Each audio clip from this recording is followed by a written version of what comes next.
Hello बच्चों, आज हम लोग रसायन विज्ञान के अंतर्गत कुछ प्रश्नों पर बात करेंगे जो परमाणु से संबंधित होंगे।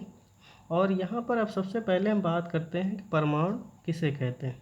तो परमाणु किसी तत्व का वह सूक्ष्मतम पार्ट या इकाई होती है जो रासायनिक अभिक्रियाओं में भाग लेता है और अविभाज्य होता है, अर्थात परमाणु को और छोटा नहीं किया जा सकता है। जैसे कार्बन का परमाणु, हाइड्रोजन का परमाणु, नाइट्रोजन का परमाणु, ये सब क्या है? परमाणु हैं। और जब दो या दो से अधिक परमाणु आपस में संयोग करते हैं तो अणु का निर्माण हो जाता है। जैसे यहाँ पर हाइड्रोजन के दो परमाणु हैं, आपस में संयोग करेंगे तो H2 अणु का निर्माण हो जाएगा। अब यहाँ पर हम सबसे पहले बात करते हैं सवाल नंबर 1 कि परमाणु के मूल घटक कौन कौन से हैं। तो परमाणु के 3 मूल घटक होते हैं, इलेक्ट्रॉन, प्रोटॉन और न्यूट्रॉन, जिन्हें हम स्थायी कण कहते हैं, यानी कि फंडामेंटल पार्टिकल्स। और इनका अगर देखा जाए रेशियो तो 99.99% होता है। तो कहने का मतलब है कि परमाणु का अधिकांश से अधिकांश भाग इलेक्ट्रॉन, प्रोटॉन और न्यूट्रॉन से मिलकर बना होता है, जिन्हें स्थायी कण कहा जाता है। और कुछ अस्थायी कण होते हैं, उनका कहीं न कहीं परमाणु के निर्माण में अति सूक्ष्म योगदान होता है, जैसे मेसान, पॉजिट्रॉन, न्यूट्रिनो और एंटी न्यूट्रिनो। ठीक, वो आपके अस्थायी कण हैं। लेकिन स्थायी कण पूछे जाएँ, मुख्य घटक पूछे जाएँ, मूल घटक पूछे जाएँ तो इलेक्ट्रॉन, प्रोटॉन और न्यूट्रॉन होंगे। ठीक, तो कहने का मतलब परमाणु के मूल घटक इलेक्ट्रॉन, प्रोटॉन और न्यूट्रॉन होते हैं। दूसरा सवाल है कि इलेक्ट्रॉन की खोज किसने की। तो इलेक्ट्रॉन की खोज जे थॉम्सन नामक वैज्ञानिक ने की थी। कब? 1897 ईस्वी में। और अगर इलेक्ट्रॉन के प्रतीक की बात की जाए तो नॉर्मली क्या होता है? ई होता है। रासायनिक अभिक्रियाओं में -1 E0 होता है और आवेश इलेक्ट्रॉन पर होता है माइनस का 1.6 × 10⁻⁻19 कूलाम। और अगर मास की बात की जाएगी तो मास होता है 9.1 × 10⁻31 किलोग्राम। और इस तरीके से अगर देखा जाए तो इलेक्ट्रॉन की खोज कैथोड किरणों के माध्यम से जे थॉम्सन नामक वैज्ञानिक ने 1897 ईस्वी में की थी। तीसरा सवाल है प्रोटॉन की खोज किस वैज्ञानिक ने की। वैसे तो प्रोटॉन की खोज में काफ़ी सस्पेंस है और इसमें दो वैज्ञानिक हैं। एक वैज्ञानिक हैं रदरफोर्ड और एक वैज्ञानिक हैं गोल्डस्टीन। तो गोल्डस्टीन ने 1886 ईस्वी में धन किरणों की खोज की थी, लेकिन उन्होंने पूरी तरीके से ये पुष्टि नहीं की कि वाकई में प्रोटॉन है तो कहाँ है। ठीक है, लेकिन रदरफोर्ड ने 1919 ईस्वी में, यानी कि रदरफोर्ड ने 1919 ईस्वी में नाइट्रोजन पर अल्फा कणों की बमबारी कराई और बमबारी कराने से प्रोटॉनों का उत्सर्जन हुआ और एक तरीके से पुष्टि हुई कि नहीं, हाँ, प्रोटॉन यहाँ पर हैं। जैसे रिएक्शन की बात की जाएगी तो ये आपका nitrogen 14 helium 4 equal to oxygen 17 plus 1H1 या 1P1। तो ये आपका सिंबल हो जाएगा। 1H1 या 1P1 से प्रोटॉन को दर्शाया जाता है। और इस रिएक्शन के माध्यम से रदरफोर्ड ने 1919 ईस्वी में प्रोटॉनों के बारे में प्रमाणित निष्कर्ष निकाला। और प्रोटॉन पर धन आवेश होता है, जैसे इलेक्ट्रॉन पर ऋण आवेश होता है। ठीक, और प्रोटॉन की खोज में अगर देखा जाए तो गैसीय कण हैं जिनके माध्यम से ही प्रोटॉन की खोज हुई।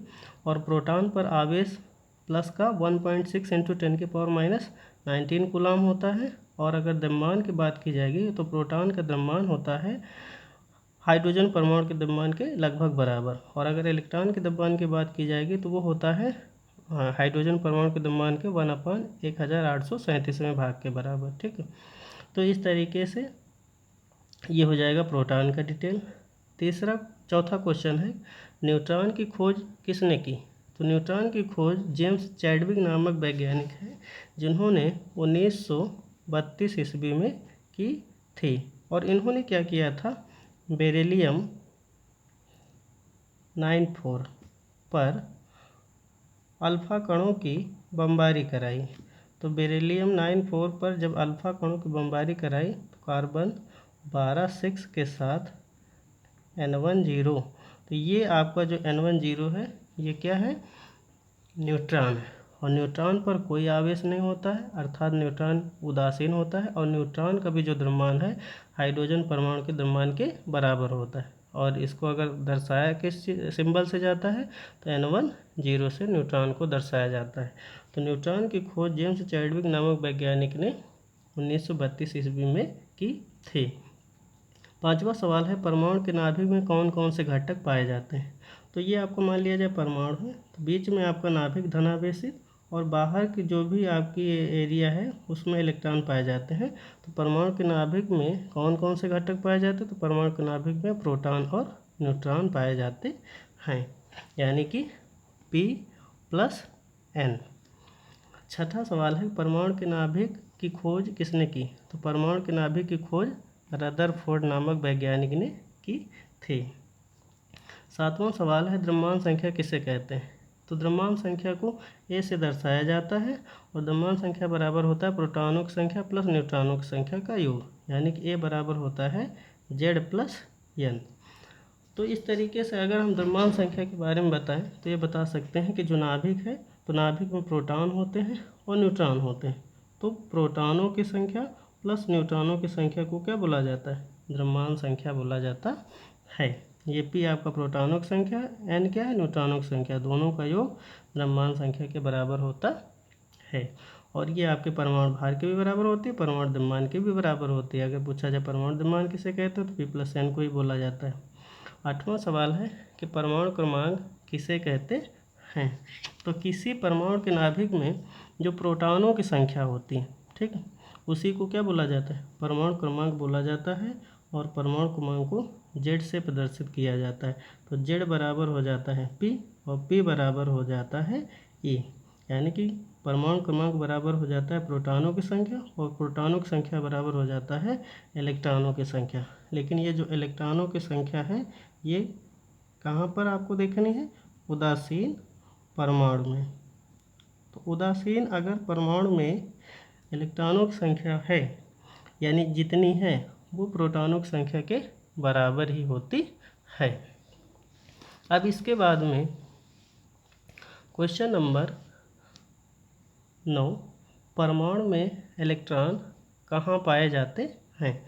तो परमाणु में इलेक्ट्रॉन जो होते हैं नाभिक के चारों ओर, यानी कि नाभिक के बाहर का जो आपका एरिया होता है उसी एरिया में इलेक्ट्रॉन वितरित रहते हैं। और नाभिक के बाहर कई सारी वृत्तीय कक्षाएं होती हैं और उन्हीं वृत्तीय कक्षाओं में इलेक्ट्रॉन पाए जाते हैं या इलेक्ट्रॉनों के पाए जाने की प्रबल संभावना होती है। 10वां सवाल है, परमाणु में इलेक्ट्रॉनों की स्थिति तथा ऊर्जा को प्रदर्शित करने वाली संख्याओं को क्या कहते हैं। तो क्वांटम संख्या कहते हैं, ठीक है। और क्वांटम संख्या 4 प्रकार की होती हैं, मुख्य क्वांटम संख्या, दिगंशी क्वांटम संख्या, चुंबकीय क्वांटम संख्या और स्पिन क्वांटम संख्याएं। तो ये 4 क्वांटम संख्याएं हैं, यानी कि मुख्य क्वांटम संख्या N, दिगंशी क्वांटम संख्या L, चुंबकीय क्वांटम संख्या N और स्पिन क्वांटम संख्या S। तो ये 4 क्वांटम संख्याएं हैं और वो क्वांटम संख्याएं परमाणु में इलेक्ट्रॉनों की स्थिति तथा ऊर्जा को प्रदर्शित करने के लिए इस्तेमाल की जाती हैं। सवाल नंबर 11 है, परमाणु नाभिक की त्रिज्या की कोटि कितनी होती है। तो परमाणु का जो नाभिक होता है उसकी जो त्रिज्या की कोटि होती है वो होती है 10⁻12 सेंटीमीटर, ठीक। और लास्ट क्वेश्चन है कि एक AMU बराबर होता है, AMU का मतलब होता है एटॉमिक मास यूनिट। तो एक एटॉमिक मास यूनिट बराबर होता है किसके, तो 1.67 × 10⁻⁻24, ठीक है। तो एक AMU बराबर होता है 1.67 × 10⁻⁻24। तो इस तरीके से आज के वीडियो में हम लोगों ने परमाणु से संबंधित 12 प्रश्नों पर बात की और अब आगे इसी से रिलेटेड अन्य प्रश्नों पर बात की जाएगी। तो इस तरीके से आज का वीडियो ख़त्म होता है और वीडियो कैसा लगा, अगर अच्छा लगा हो तो प्लीज़ लाइक करें, शेयर करें, सब्सक्राइब करें। पूरा वीडियो देखने के लिए बहुत बहुत धन्यवाद।